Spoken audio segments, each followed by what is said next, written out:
Frères et sœurs, bonsoir ou bonjour, en fonction de l'heure à laquelle vous regardez la vidéo. Je voudrais, par la grâce de Dieu, lire un chapitre de la Bible qui se trouve dans Genèse chapitre 21. Le titre du chapitre, c'est Naissance d'Isaac et départ d'Ismaël. Naissance d'Isaac et départ d'Ismaël, pardon. Naissance d'Isaac et départ d'Ismaël. Alors je lis Genèse chapitre 21 pour la gloire de Dieu. Pour la gloire de Dieu. L'Éternel intervint en faveur de Sarah, comme il l'avait dit. Il accomplit pour elle ce qu'il avait promis. Sarah tomba enceinte et donna un fils à Abraham dans sa vieillesse, au moment fixé dont Dieu lui avait parlé. Abraham appela Isaac le fils qui lui était né, que Sarah lui avait donné. Il circoncit son fils Isaac lorsqu'il fut âgé de 8 jours, comme Dieu le lui avait ordonné.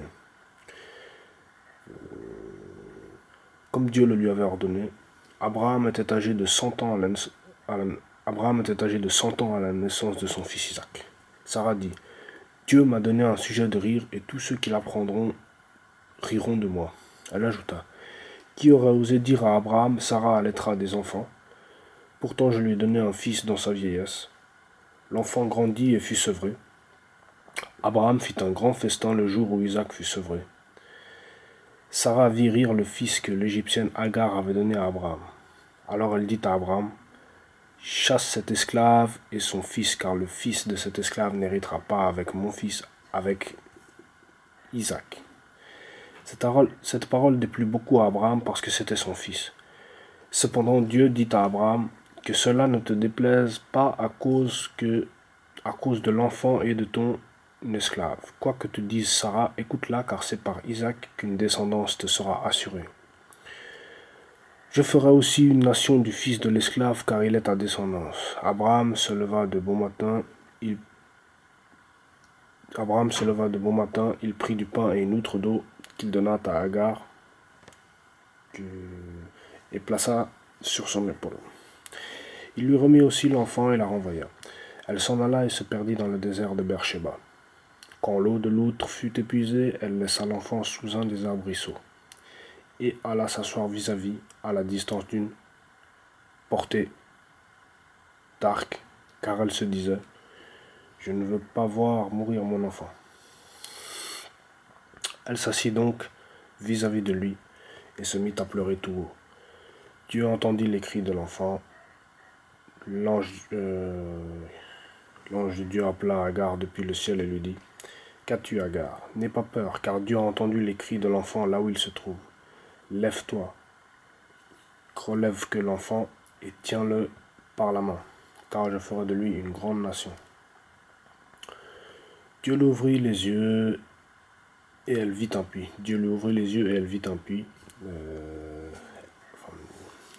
Elle alla remplir l'outre d'eau et donna à boire à l'enfant. Dieu fut avec l'enfant. Celui-ci grandit, habita dans le désert et devint tireur à l'arc. Il s'installa dans le désert de Paran, et sa mère prit pour lui une femme égyptienne. Abraham à Beersheba. À cette époque-là, Abimelech, accompagné de Picol, le chef de son armée, dit à Abraham, Dieu est avec toi dans tout ce que tu fais. Jure-moi maintenant ici au nom de Dieu que tu ne me tromperas pas.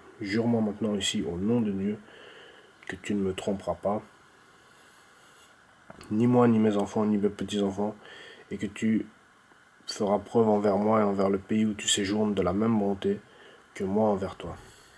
Abraham dit, je le jurerai.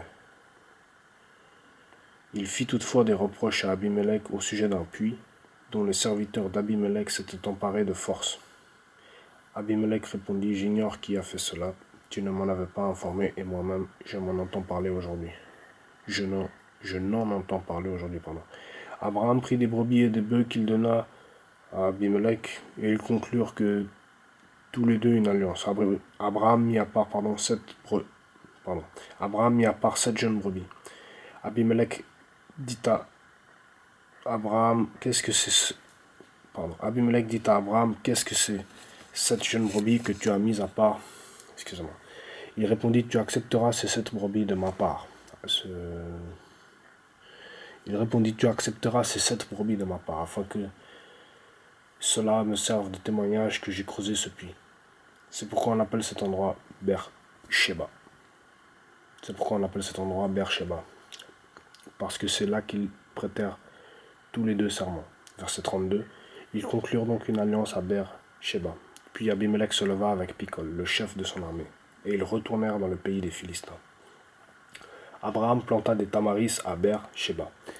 Et là il fit appel au nom de l'Éternel, le Dieu d'éternité. Abraham séjourna longtemps dans le pays des Philistins. Amen. Donc voilà, Genèse chapitre 21. Je vais peut-être relire le chapitre 21 de Genèse, si vous voulez bien. Donc le titre, naissance d'Isaac et départ d'Ismaël. Je lis pour la gloire de Dieu. L'Éternel intervint en faveur de Sarah comme il l'avait dit.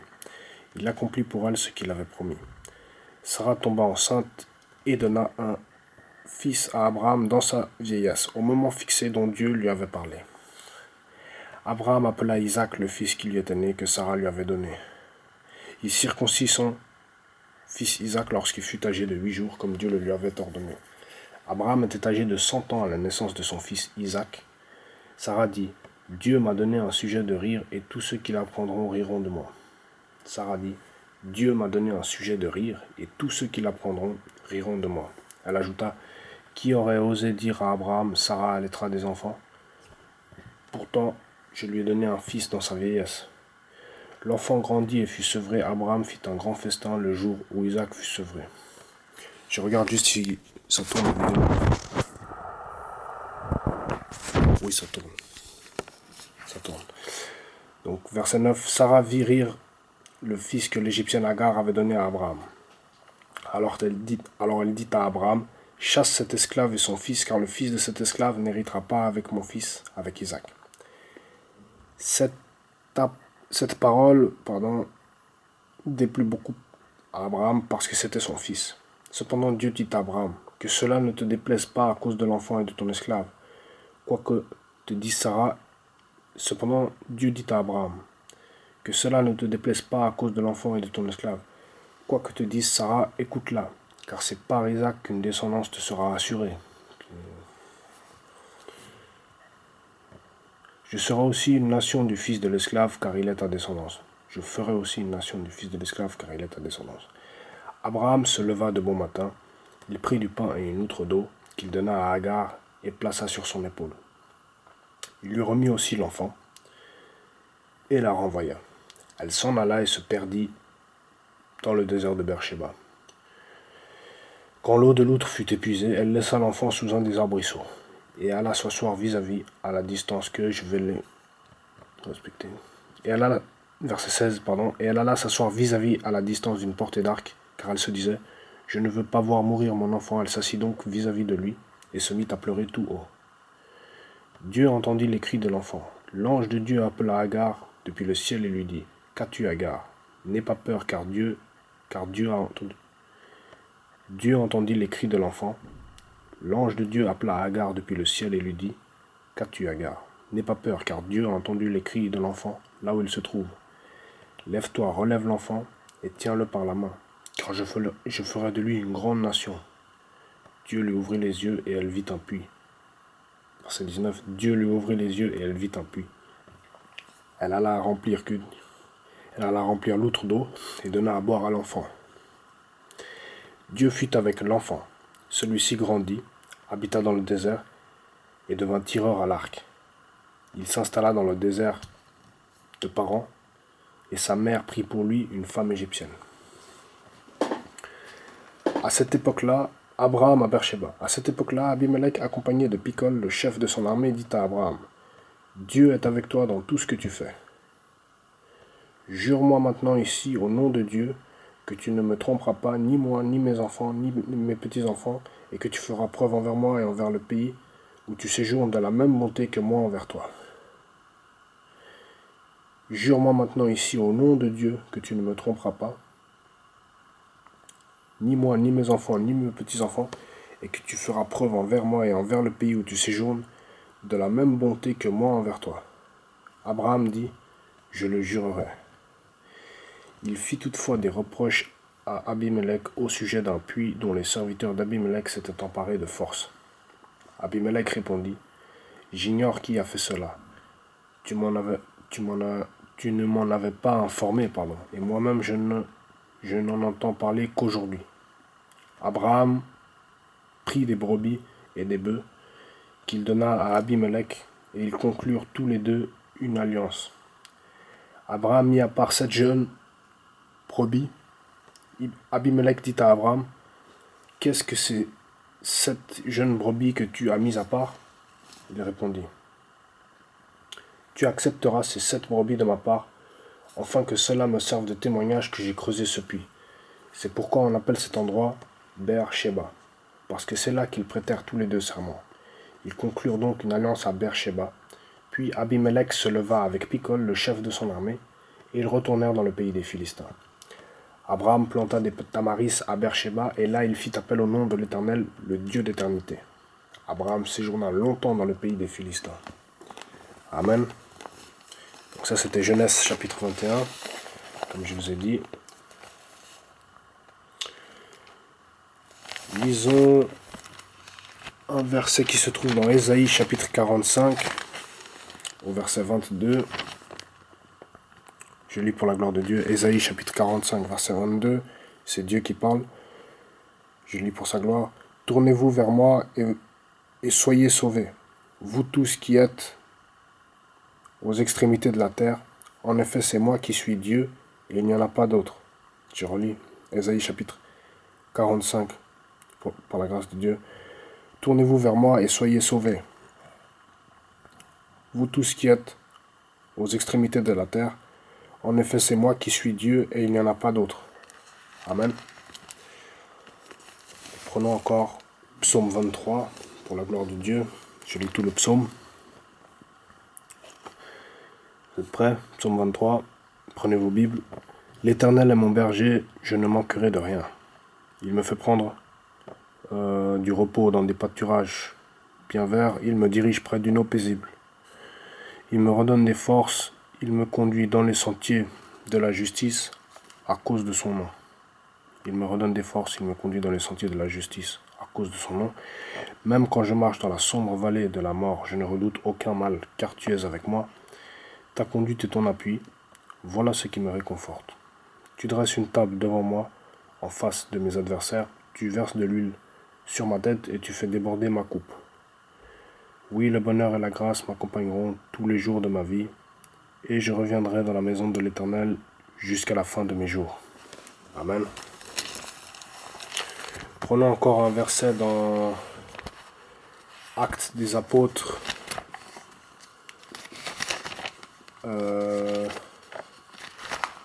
Le livre des Actes des Apôtres, au chapitre 19.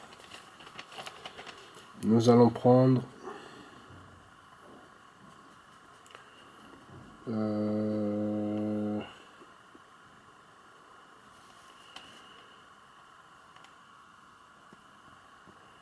voilà. Actes des Apôtres, chapitre 19, nous allons lire les versets 5 à 10. Actes des Apôtres, chapitre 19, verset. Moi, on va même lire 1 à 10. Actes des Apôtres depuis le début jusqu'au verset 10. Actes des Apôtres, chapitre 19, verset 1 au verset 10. Je lis pour la gloire de Dieu. Pendant qu'Apollos était à Corinthe, Paul arriva à Éphèse après avoir traversé les hautes provinces de l'Asie. Il rencontra quelques disciples et leur dit, « Avez-vous reçu le Saint-Esprit lorsque vous avez cru ?» Ils lui répondirent, « Nous n'avons même pas entendu parler d'un Saint-Esprit. » Il demanda, « Quel baptême avez-vous donc reçu ?» Ils répondirent, « Le baptême de Jean. » Verset 4. Alors Paul dit, « Jean a baptisé du baptême de repentance en disant au peuple de croire en celui qui venait après lui, c'est-à-dire en Jésus le Messie. » Sur ces paroles, ils furent baptisés au nom du Seigneur Jésus. Sur ces paroles, ils furent baptisés au nom du Seigneur Jésus. Lorsque Paul posa les mains sur eux, le Saint-Esprit vint sur eux, et ils se mirent à parler en langue et à prophétiser. Il y avait une douzaine d'hommes en tout. Ensuite Paul entra dans la synagogue. Ensuite Paul entra dans la synagogue où il parla avec assurance pendant 3 mois. Il discuta de ce qui concerne le royaume de Dieu, et il s'efforça de persuader ceux qui l'écoutaient. Cependant, quelques-uns restèrent endurcis et incrédules et disaient du mal de la voix du Seigneur devant la foule. Alors il les quitta, prit les disciples à part et enseigna chaque jour dans l'école d'un dénommé Tyrannus. Cela dura 2 ans, si bien que tous les habitants de l'Asie, juifs et non-juifs, entendirent la parole du Seigneur. Amen. Les versets 6 à 8 disent, je relis juste les versets 6 à 8, « Lorsque Paul posa les mains sur eux, le Saint-Esprit vint sur eux, et ils se mirent à parler en langue et à prophétiser. Il y avait une douzaine d'hommes en tout. Ensuite Paul, entra dans la synagogue où il parla avec assurance pendant 3 mois. Il discuta de ce qui concerne le royaume de Dieu, et il s'efforça de persuader ceux qui l'écoutaient. » Amen. Donc c'est ça.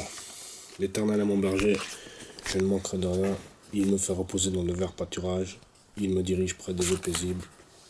Il reste en moi.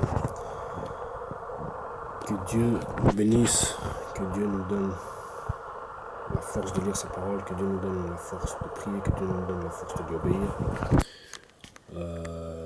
J'espère que la lecture vous a plu.